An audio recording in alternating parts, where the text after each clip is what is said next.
Welcome to Arizona Roundup with Stuart Rosebrook at Charlotte Hall Museum in Prescott, Arizona. My special guest today is Terry Moore from Tucson, Arizona. Terry, welcome to the show. Glad to be here. Terry, you and I have known each other now for, I think, well over 30 years. We first met while you were on assignment for Arizona Highways, and I was a young research editor for the magazine working for Bob Early. And I think we probably met at one of those roundups of authors and photographers that Bob Early, the editor, would hold annually, either in Phoenix and Tucson. Do you remember those old meetings with the big crowd? Yeah, those are great. In the days when photographers and writers would come to these meetings and get reacquainted with each other and pitch stories, and we worked with some great people there. Barb Denny and Pete Ensenberger and Chris Mitchell and Russ Wall and many of the designers and editors. It was shouldn't overlook Dick Stahl and Becky Mong. It was a great creative time still in magazines in that era. Definitely. Things have really changed a great deal, but then life has changed a great deal. And we've known each other long enough. We've had lots of conversations about your life in the West, and I've always been fascinated by your childhood because while you and I share a lot of similar memories growing up in Southern California, your family has deep roots in the tall woods of the Northwest of Minnesota. And tell us a little bit about how your life, your family life in Minnesota before it came west to California. Well, we had kind of a typical life with kind of lots of Scandinavian influences, and a lot of my family is Scandinavian, and including Finnish, I just recently realized. But my dad was a ski jumper, and we owned a little community or neighborhood supermarket when I was young. This is in Duluth? In Duluth, mm-hmm. Yeah. And my dad was actually a musician. He was a really super talented piano player, and piano player is not quite the right term, pianist. And my mom was into the theater. And they bought this little store to make money after the war to actually evolve to get into their loves, to be able to make a living at it. And in the meantime, I came along, and so my early days, I was raised in the store. And unfortunately, my father died when I was 6, and it kind of threw us into a tailspin. And luckily, my maternal grandparents came and lived with us. It was a store that was a living area as well. It was all one. Mm-hmm. And classic style. And Duluth is right there on the edge of Lake Superior, isn't it? So, yeah, exactly, right at the tip. You grew up with some seasons that not everybody knows, but Duluth has particular strong seasons and strong people. Right. Yeah. I'll say. And it was an amazing place to grow up. And of course, at that age, you didn't mind the cold that much. If it was not below 20 you could handle it. Mm-hmm, right. And, did you have any brothers or sisters, or were you an only child? No, I was the only one. My mom had a hard time with that, and unfortunately. And anyway, to kind of wrap it and bring it home, my mom took a trip to California. This is a couple of years after my father died, and met who became my stepfather. And he was from Minnesota as well, but from the farming area out in the western part of the state. And but he lived in California, and my mom decided to move to California. Well, that had to be a big change. How old were you when you made that change? 9 years old. 9 years old. And right. We were talking a little bit earlier today, and we're going to talk a lot about it. Do you have memories of the family move from Duluth to California? Yeah, I have very, very distinct memories. And actually, that was my first real hit of U.S. highways in particular, and Route 66, oddly enough. We came down from Kansas City on Highway 54, which joined 66 in Tucumcari. Right. And then we got on the road heading west there from Tucumcari. And, my eyes were as big as saucers. And, I remember Albuquerque vividly. And the thing that stuck out the most in my mind was Cucamonga, of all places. Mm-hmm. And I remember the citrus groves and the eucalyptus trees all lining 66. Right. And the Sycamore Inn is still there. It had been there since the 1840s or 50s, I think. Right. And then we settled at Claremont, which was only 10 miles down the road. And Claremont at that time was a college town and a citrus town. Right. And the light. I remember we moved to Iowa. We were in Iowa in 2011, and our daughter was going into fifth grade, probably similar age. And she always commented about the light. She goes, "Dad, why is the sun so different here? Why is the light? Where's the sun of the Southwest?" I'm Right. sure that, and I've driven from Minnesota back west, and there is this gradual change in the landscape and the light. As a photographer, as an artist, do you reflect back on, do you remember noticing that change as you arrived in California and across the deserts? Well, definitely. And I sort of became a desert freak at an early age. And that was probably a big portion of it. Because generally, and particularly in northern Minnesota, it's pretty gloomy off and on for the entire winter. And you kind of get used to that. But boy, when you're away from it, you really notice it. I remember the first time I drove through Duluth after college in 1985 on a cross-country trip with a good friend of mine, Keith Woods. We had camped, and we come across the upper peninsula of Michigan. And we had some sunny days across the peninsula. But the morning we got up in Marquette, we're driving to Duluth. It may have been one of the grayest days I've experienced anywhere in America, any season. And this is late May. And like, oh boy, these people are tough here in Duluth. This is because we were heading back to Arizona and Southern California. We're going to take a quick break here, Terry, and thank our sponsors. When we get back, we're going to talk a little bit about how your life growing up in Southern California inspired you to be a photographer and an artist. We'll be right back with Terry Moore on Arizona Roundup with Stuart Rosebrook.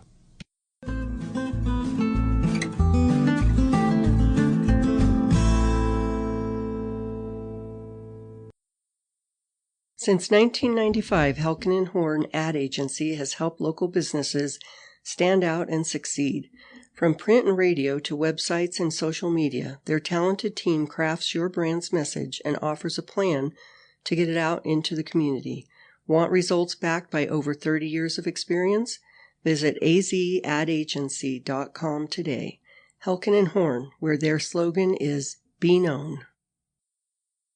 History matters. For nearly 100 years, the Charlotte Hall Museum has preserved our community's story, and over at Findlay Toyota, they believe in that same legacy of trust and reliability. That's why we're proud they support us here at the Charlotte Hall Museum. Just as Toyota has a long history of building vehicles you can depend on, Findlay is committed to our community's future. Go see their amazing selection of new and used Toyotas. Experience a legacy of quality for yourself. Findlay Toyota on Willow Creek Road in Prescott.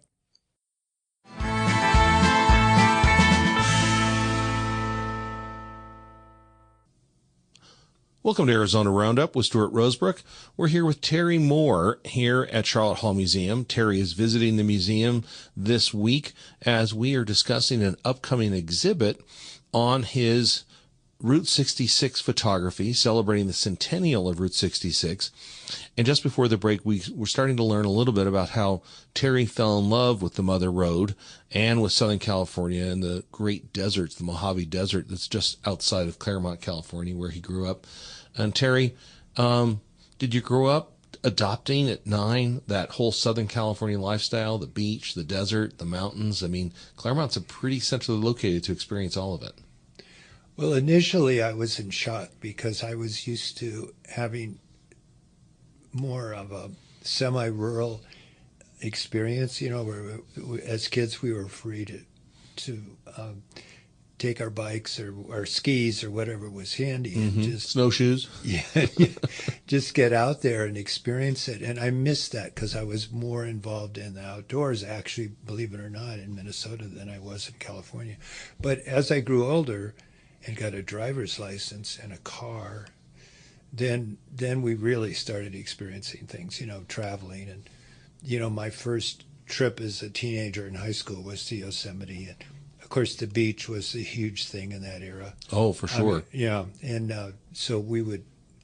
From Claremont, what were your beaches? Was it Huntington, South Bay, or was it like Redondo, Manhattan? What was? No, actually, where we went, we're from Dana Point South. We were way down there. Oh, sure. But we used to go to Laguna sometimes, but primarily from Dana Point down to San Clemente. All right. So we go through Orange County, we go through Tustin. Tustin Avenue was 2-lane with groves on both sides. Oh, the oranges and the fields went on forever, right? Yeah, and then through Irvine Ranch, it was kind of magical. And then we all had old Fords, I had a 28 Ford panel truck and I had palm fronds on the roof, and that was our beach wagon. We used to drive that thing down to the beach from Claremont. Do a little time out there surfing? Yeah. I was kind of a body surfer, but all my buddies were real surfers. Right. Well, we had a good time. But the first real car I had, that was I shouldn't say real, like my Model A panel truck was a surf buggy, and was a 32 Ford, and I bought it in Fontana. I bought it on 66, and then that was in the era where I was in high school. I bought it when I was 15 and a half, and my high school was from 1911, and it was right on Foothill Boulevard. Route 66, right? Yeah. So I just became part of the road. Well, it does sound American, very much like American graffiti. It has Definitely. It has that. And it has that quality of life in Southern California in the late 50s and early 60s. That was definitely an era of California. Yeah, it was a beautiful time. When did you pick up your first camera? When I was. Well, my father had an old folding Kodak, which I used a little bit. And then I was influenced by a couple neighbors who were really into photography. One was a documentary filmmaker and one was a amateur, but kind of a photo bug. I bought a Kodak, 35 millimeter Kodak, and then I started doing a fair amount of photography when I was 12. But then during high school and college, I got completely away from it. Well, did you start with prints or slides? And mainly slides, and then some black and white too, but that was a little later. Do you still have any of those packages of photos from those early? I've got just a handful. Some were thrown out, and then I lost 90% of my black and white in a flood. Oh my God! Yeah, so I That's lost tragic. all my real early stuff. That is tragic. Yeah. So you said though in high school and college, other things drew your interests, and cars. It sounds like, and of course the beach and school. Yeah, and then I loved Mexico. When I graduated from high school, that summer I went to the University of Guadalajara. Really? Yeah, and That's fascinating. I don't think I ever knew that. yeah, it was an experience. So I that bet. became this love relationship with Mexico. And one of my best friends growing up his name was Roger Palos, and he was Mexican American, and his mom was from Jalisco, and she spoke Spanish to me all the time, as kids. Right. And she called me Tereso, which was kind of funny. But then I sort of started picking up the language, through her mainly. And so that became a fascination for me, was just Mexico, which, I ended up doing a book on Baja California. And Right. I actually lived in Sonora for 3 years in a colonial town there called Alamos, which was the colonial capital of the Northwest province in that era. So that sort of stuck with me. And but back to 66, I didn't. I'm kind of jumping ahead a little bit, but I went to college, and And then I had a girlfriend who was very arty. And then I had another friend, Clark Orswick, who was a photographer and influenced me a great deal. And I started doing photography when I was a senior in college. And where did you go to college, Terry? San Diego State. Okay, so not too far from the beach or the desert or Mexico. Right, all of the above. So I did that, and then I had a girlfriend who had a lot of New Mexico roots. Her her aunt and uncle had a trading post out by Chaco. Oh, that's out in the middle of nowhere. Yeah, and so she kept talking to me about New Mexico, and so we took a trip there, and mainly toured northern New Mexico from Albuquerque north, and then all the way up to the Colorado border, and I absolutely fell in love with it, and I came back home where I was living with the ex-manager of the Mothers of Invention, my friend Ricardo Foon Barber. How about that? Yeah, no, wow. My first photo gig was in 1968, photographing the Mothers of Invention. Now, is that the band that backed Janis Joplin? No, this is Frank Zappa. Frank Zappa. I should have gotten that right. I would have lost that Jeopardy question right there. Frank Zappa and the Mothers of Invention. Yeah, and that's a whole story into itself, Terry. Yeah, it is. But that was my first paying photo gig. I got $50. And you were hooked. Yeah, and then I realized that Southern California wasn't quite my cup of tea. I wanted something different. I didn't want to be kind of caught up in the what do you have, what can you get, the flashy stuff. Sure. And that lifestyle. It didn't appeal to me. So I loaded up my 57 Ford wagon with my dog, and we moved to New Mexico. I didn't know one person there, and but obviously drove 66, and I pulled in. It was like 2 nights before Christmas. Picked an odd time to go. Yeah, that's right. It was cold and kind of snowy, and I pulled into this little convenience market, whatever it was at the time, and it was right adjacent to Old Town in Albuquerque, right on 66.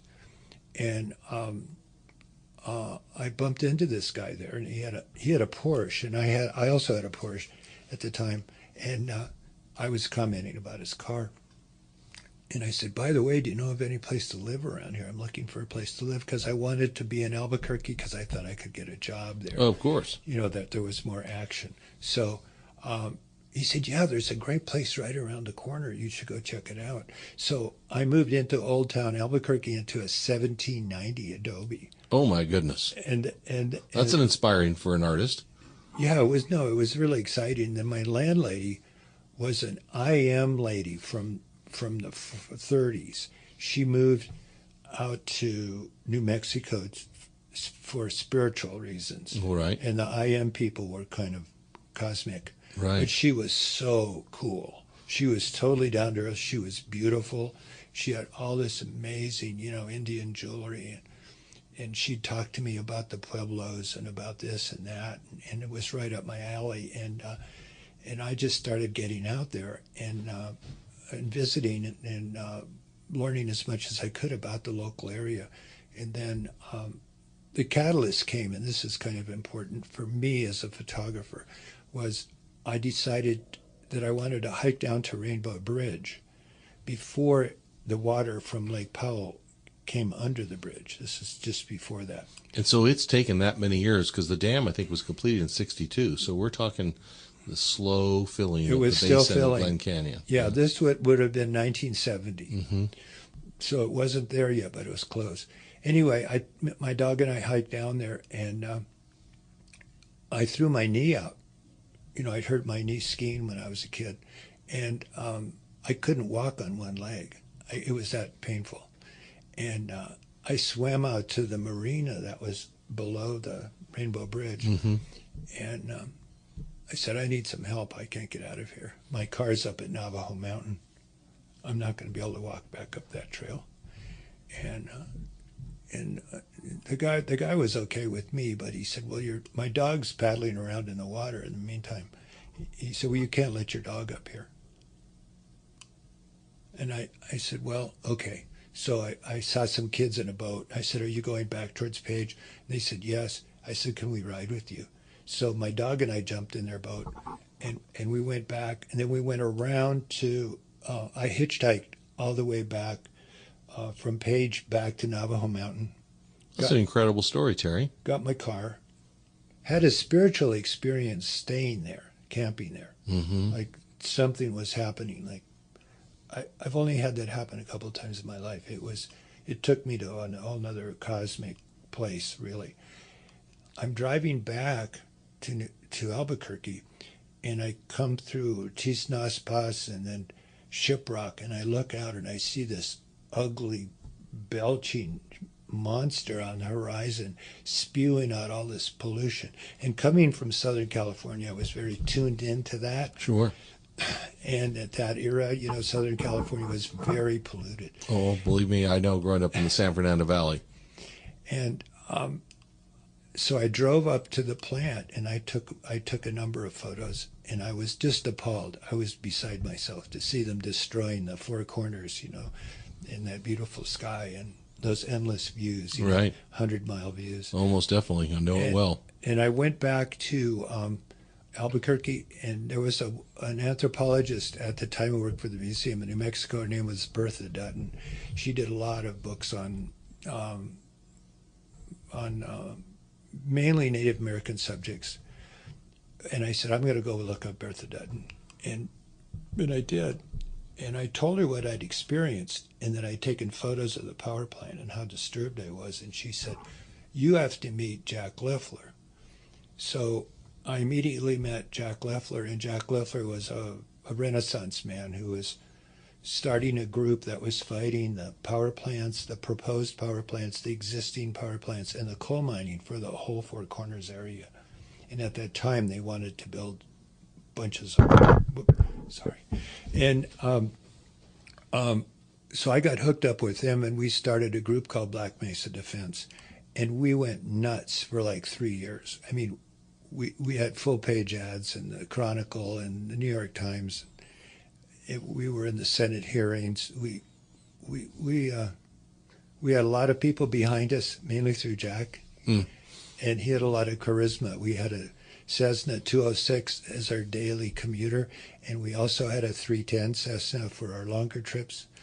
I mean, what a great part of your life, Terry. I've never known this part of your story.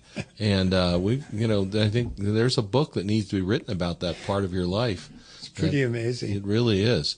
Let's take a quick break here, Terry, and thank our sponsors. We're going to come back and talk about your life in New Mexico and how Route 66 captured your heart and mind.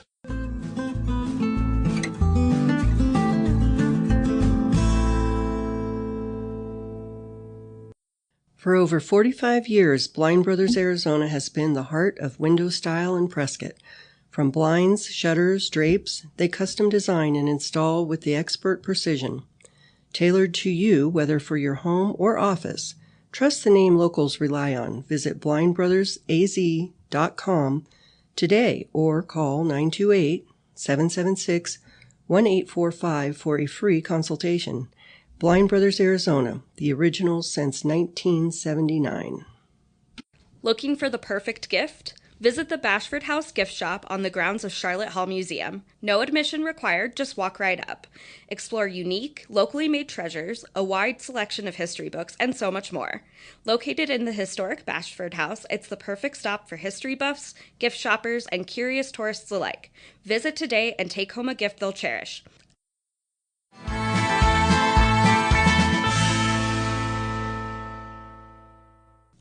Welcome back to Arizona Roundup with Stuart Rosebrook at Charlotte Hall Museum in Prescott, Arizona. And my special guest today is my friend Terry Moore. And before the break, Terry was telling us a story about these personal epiphanies that happened to him in a very young age as he had settled into New Mexico. And part of his life and career that, well, I really wasn't aware of, because I've known Terry as a photographer for Arizona Highways and a friend of Edward Abbey's and a Renaissance man in my life and a good friend of my father's. And During the break, you mentioned something about the fact that this photograph you took of this power plant out there near Shiprock in the Four Corners, belching that black coal smoke into the air, was one of those moments in your life where everything changed. And you found that you could use your passion for life in the West and this camera to make changes and to be a voice through your art. And where did that photograph you took that day, did it find another life? Well, what happened, I got hooked up with this whole group of people, and we started doing this full time, really, battling the expansion of the power plants and the coal mining. And our group is called Black Mesa Defense. But the kind of the kicker for me was I was doing photography and doing subjects that I was interested in, but I wasn't making any money. So but you did say one of these photos made its way into... Well, we pitched this through my friend Michael Wallace. We pitched a story. The author, Michael Wallace, an historian from New Mexico. Right, yeah. Sort of the grandfather of 66, the revival of 66, Michael is. We became very good friends at that same moment. And we ended up sending a proposal into Life magazine. And we were going to try to work as a team. Well, Life thought it was a good story, but they wanted to send their own writer. Sure, that happens a lot from New York. Yeah. So oddly enough, because I had the knowledge of the area, I got accepted as a photographer because I sent them a couple of shots. Anyway, we ended up doing a spread, and the lead shot on the article was the shot I took the very day I went there the first time. Mm-hmm. It was a remarkable double truck in Life magazine, which was pretty amazing. But basically what that did for me is it set me on a course where I started actually making money with photography, and that was which is critical. Yeah, and I was oriented to the environment, which always meant a great deal to me. So that it was kind of perfect, and I had a built-in audience that became a huge story, and every periodical in America did something on it. You know, Time Magazine, Newsweek, the New York Times, everybody. And then I ended up following that 3 years later and going to Montana, doing the same thing up there in Wyoming.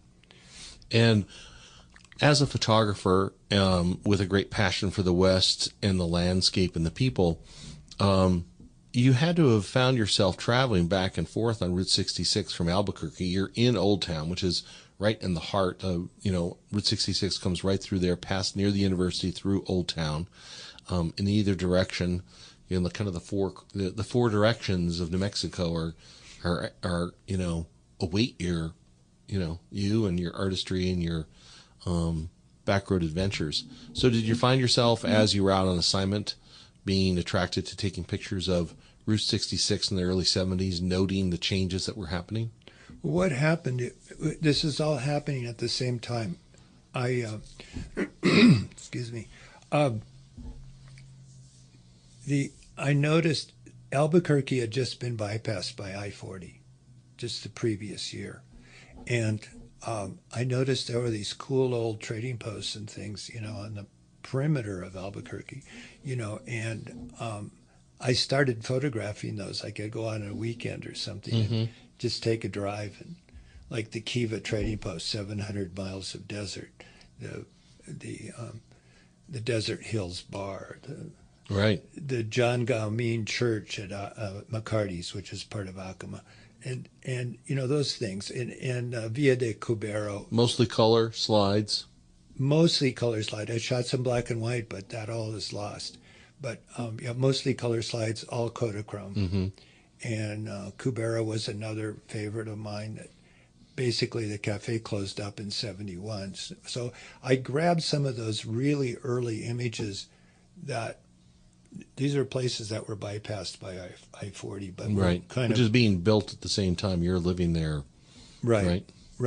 They had connected most of the to the edges of most of the towns, but they'd avoided connecting through Grant, Scallop, Holbrook, Winslow, Flagstaff that all came later. Right. And finally, Williams. So that got me going on the 66 thing, but it was more just, it kind of tied back into my childhood too in Claremont, because where I grew up in Claremont, we were right near a major intersection, and there were groves everywhere on Foothill Boulevard. And, in these stands, we called them orange juice stands, but they were roadside stands. And they'd say California produce and nuts and citrus and various things. Dried fruit and all that kind of good stuff. Yeah, those things were everywhere in that Maybe area. a date shake here and there. Right. Yeah, exactly. Those things were everywhere, and they all just disappeared literally overnight. Right. They used to be all over Phoenix, too, the Phoenix area, well known for cantaloupe shakes, orange shakes, crates of oranges, exactly. grapefruit, lemons. Yeah, exactly. And so I had all that in the back of my mind, and I'd never photographed those places. Mm-hmm. So when I got to New Mexico, I said, these are important subjects, that are going to be gone. They're going to just turn to dust. Yeah, that's right. And so that got me going on 66. And then, but I got totally involved with the Black Mesa thing. So I'd pick up random shots occasionally. But I didn't get serious about 66 until 76, when Tom Pugh and I did, through a mutual friend, Alvin Josephi. Alvin was an editor. He's the publisher of American Heritage magazine. And Alvin Josephi, a fantastic historian of the American West, wrote a big biography on Chief Joseph, but well-known historian. Right. Alvin, great character. Yeah, he was an amazing guy. We all became friends. And so Tom and I got this idea to do, my friend Tom Pugh, who moved from Ohio to Tucson to start a new magazine. We decided, we were scheming on ideas, and I said, how about we interview people that made the trip, Okies, who made the trip in the 30s during the Dust Bowl. Right. And that's the story we did for American Heritage. And that was the first story I ever worked on in 66. It was called Ghost Road of the Okies. And we interviewed people like Okie Paul from Sacramento, and Paul Taylor was Dorothea Lange's second husband. Sounds like a remarkable assignment. And Alvin Josephi, and American Heritage Magazine, one of those great magazines gone by the wayside, like Route 66. At one point, right, it had the road signs of America through its pages. Right. Pages of history right there in American Heritage. Wow. Exactly. Yeah, it was quite a time. Well, let's take a quick break here, Terry. We're going to come back, and we're going to bring it all the way forward to what brings you to Charlotte Hall Museum and our Route 66 exhibit that's going to come up here in honor of the centennial of the Mother Road. We'll be right back on Arizona Roundup with Stuart Rosebrook.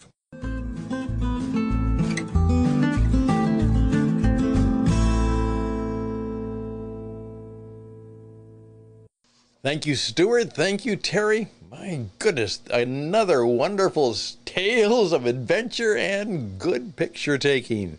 Now, we've got a lot of things going on at the Charlotte Hall Museum. Get ready for the ultimate road trip. The Route 66 Centennial is here at the Charlotte Hall Museum. The ultimate journey will kick off on April 30th, 2026. On the Mother Road in Seligman and in Prescott, a brand new exhibit of Route 66 photographs by, right there, Terry Moore will debut the week of April 27th in the Charlotte Hall Museum West Gallery. So listen for updates about that. But in the meantime, come celebrate 100 years of the historic Mother Road on April 18th at 1 p.m., Mother Road historian Jim Hinckley presents on his latest Route 66 book and all of his stories and adventures. So come and plan a visit to the Charlotte Hall Museum gift shop for all of your Route 66 gear, guides, and books. And there's a lot more to do, a lot more that you can enjoy. As we often say, you'll learn more here by accident than most places by design. And on May 2nd, a day that's free to come and visit and celebrate the dedication of the new Charlotte Hall statue. all the best. And please make sure that you are a loyal supporter, not only of the wonderful Mile High Cowboy City, of the people who make it happen in Prescott, but also of their hometown place, the Charlotte Hall Museum. And now back to more stories and pictures on Arizona Roundup.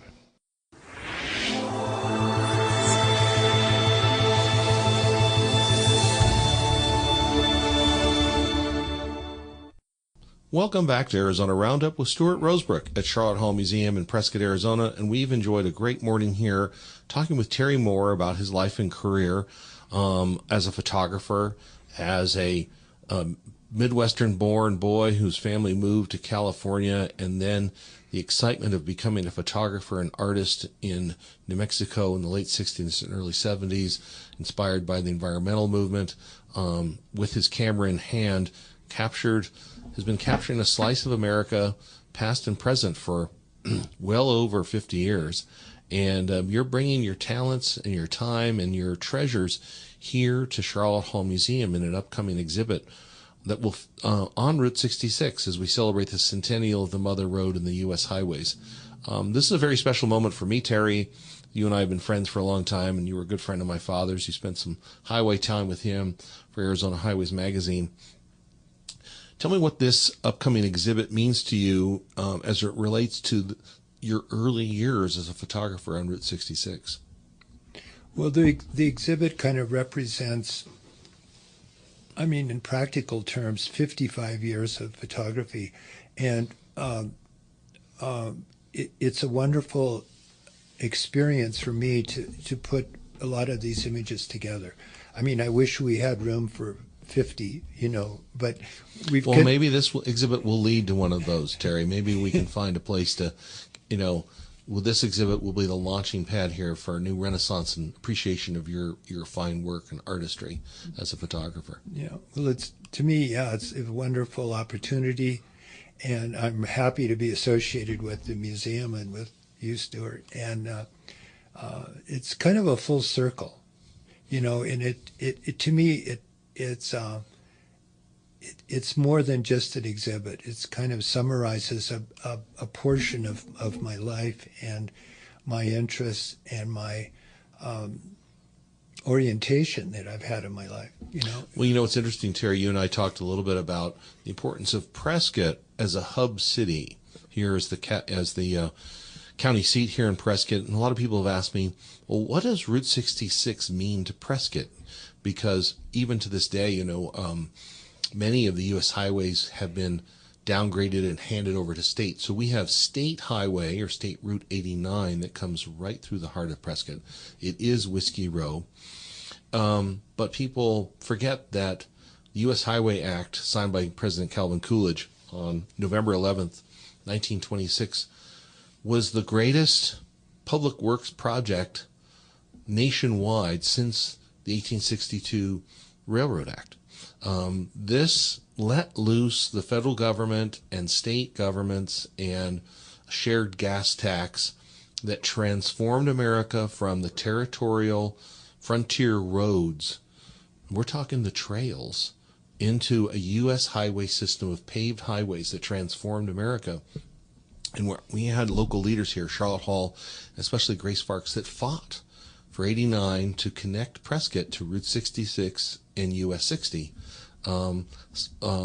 which connected to Los Angeles. And you've mentioned to me many times that your preferred route from Claremont to New Mexico came through Prescott on those U.S. highways. Yeah, definitely. I did that 90% of the time. And it's our local Grace Sparks who fought for the route of 89 to connect to 60, and she went all the way out to Ehrenberg, where she convinced them to believe in her plan, and it helped them get the second bridge across the Colorado River in Ehrenberg, forever connecting Prescott to Los Angeles and the Mother Road east and west. And so Prescott plays a large role in Route 66 history, and we have a hotel downtown called the Hacienda Inn, which was built by the residents of Prescott in 1927, opened in 1927, almost a century ago, to welcome those new automobile travelers, businessmen, and tourists to Prescott, to the Mile High city of Prescott, Arizona. Yeah, it's a very interesting fact that Prescott was kind of right in the middle of these two major highways, and its importance in connecting them and sharing that whole experience of moving west.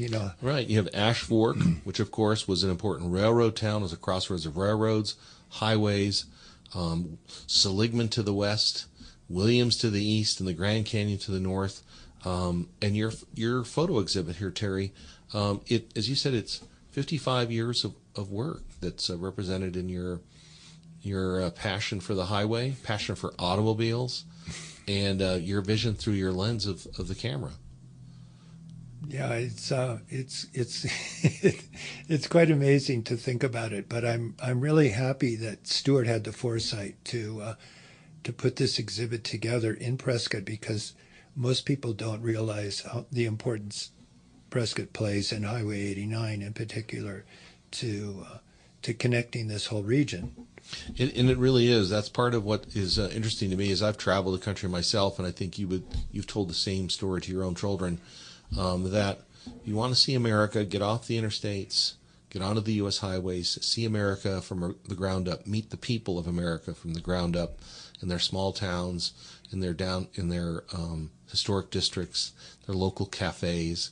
I think that when people come to see your exhibit, which will open in late April here at Charlotte Hall Museum, they're going to be reintroduced to the Mother Road, to the images that are embedded, in our psyche, and reminded of the importance of those small towns and the men and women who welcomed the travelers after a long day on the road, maybe looking for a new beginning in Arizona or California, or returning home from a vacation, or maybe a salesman like my grandfather, Bill Fisher, who sold Lincoln Electric welding equipment to farmers and ranchers up and down Route 66 for 15 years or more. It was, and side by side with the railroad, Santa Fe, the super chief from Chicago, stopping at those Fred Harvey hotels. It's, there's something magical about the Mother Road. Yeah, and the other thing that's kind of an interesting comparison, this is before my time in Arizona, but the majority of people that wanted to go to Flagstaff in the early days would go out 60 to Wickenburg, right? Come through Prescott, go to Ash Fork, and go to Flagstaff. That's right, and on the way to the Grand Canyon. Yeah, that was the normal way to go. Right, and Prescott's right in the middle of it. Right, and right. Well, Terry, I really appreciate you joining Arizona Roundup today at Charlotte Hall Museum. I think we'll have you back on the show here sometime after the show opens. Maybe we'll get a roundtable here of Paul Fees, our Deputy Director of Program, and George Fuller, who is our helping curate this exhibit with you and Paul, and we'll have a good conversation about the art and people of the Mother Road and your role in preserving it, Terry, through the lens of your camera. Yeah, I'll be looking forward to that. Great. Well, thank you very much for listening to Arizona Roundup with Stuart Rosebrook at Charlotte Hall Museum, and we'll see you next week on the podcast of Arizona Roundup.